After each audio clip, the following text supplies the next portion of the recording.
Bismillahirrahmanirrahim. Assalamu alaikum wa rahmatullahi wa barakatuh. Narrated Noman bin Bashir. May Allah be pleased with him.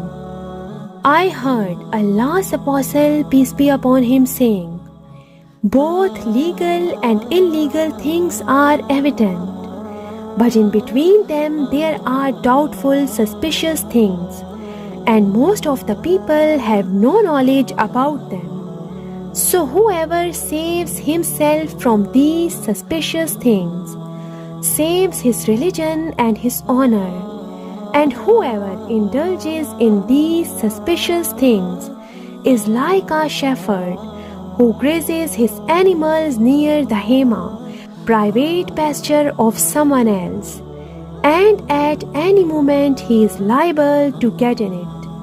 O people, beware!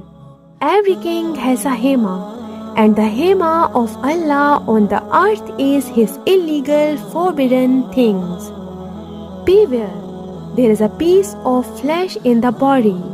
If it becomes good, reformed, the whole body becomes good. But if it gets spoiled, the whole body gets spoiled. And that is the heart. Jazakallah.